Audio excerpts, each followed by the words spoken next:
আসসালামু আলাইকুম। তো আমি আলোচনা করব হচ্ছে ডিএসএক্সওয়াই এবং গোল্ড নিয়ে। তো মার্কেটের মুভমেন্ট কী হতে পারে সেটা নিয়ে। তো তার আগে একটা কথা বলে নিই, আমি রেগুলার ভিডিও আপলোড করে থাকি এখানে। আপনারা সবাই সাবস্ক্রাইব করে নেবেন। এখানে 12টা কি 12:30টার মধ্যেই ভিডিও আপলোড করা হয়, আপনারা সাবস্ক্রাইব করে নিন। তো আমরা যদি এখন মার্কেটে চলে যাই, তাহলে মার্কেটে আমরা দেখতে পাচ্ছি যে ডিএসএক্সওয়াই একটা রেঞ্জ মার্কেট ছিল।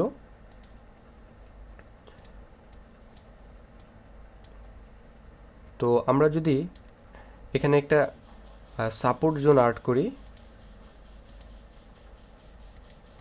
তো রেঞ্জ মার্কেটে নিচ দিকে রিট্রেস দিয়ে দিছে, নিচ দিকে আসার সম্ভাবনা একটু বেশি। তো আমরা যদি এখানে একটু চার্ট প্যাটার্নও আর্ট করি,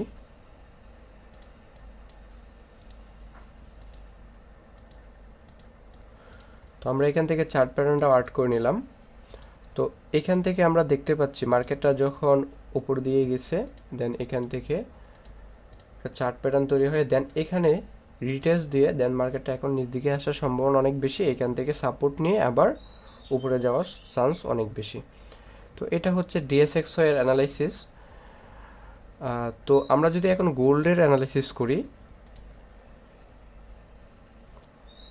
তো ডিএসএক্সওয়াই আরেকটা জিনিস, তো ডিএসএক্সওয়াই এটা ডাউন হওয়ার চান্স আছে, এইখান থেকে নিচ দিকে আসার সম্ভাবনাটা অনেক বেশি।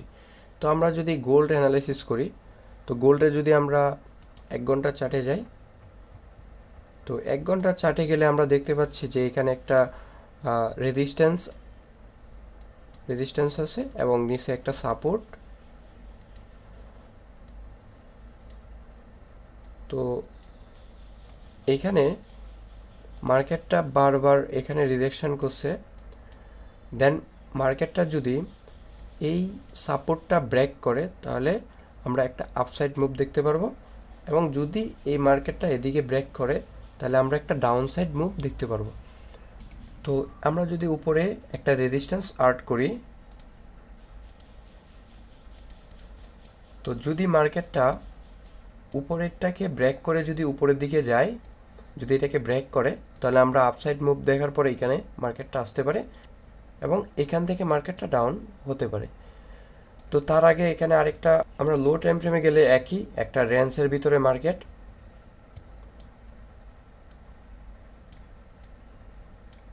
তো রেঞ্জের ভিতরে মার্কেট এখানে যদি নিচেরটা ব্রেকআউট করে মার্কেট, তাহলে মার্কেট নিচ দিকে যাওয়ার পসিবিলিটি অনেকটা বেশি, এবং যদি উপরেরটা ব্রেকআউট করে তাহলে উপরে এই পর্যন্ত যাওয়ার সম্ভাবনা অনেক বেশি। তো তার আগে যদি আমরা নিউজগুলো একটু দেখি, এখান থেকে আমরা নিউজ দেখতে পাচ্ছি 6টা 30-এ অ্যাডভান্স জিডিপির উপরে নিউজ আছে, ক্লাইম্পের উপর নিউজ আছে, এবং হচ্ছে 8টার দিকে পেন্ডিং হোমসেলফের নিউজ আছে। তো আজকে মোটামুটি একটু মার্কেটে প্রভাব ফেলবে। তো আমরা দেখতে থাকি যেদিকে মার্কেট ব্রেকআউট করে, যদি এই রেজিস্ট্যান্সটাকে ব্রেকআউট করে বা এই সাপোর্টটাকে ব্রেকআউট করে তাহলে আমরা এখান থেকে একটা আপসাইড মুভ দেখতে পারবো, এবং এখান থেকে যদি ব্রেকআউট করে আমরা একটা ডাউন সাইড মুভ দেখতে পারবো।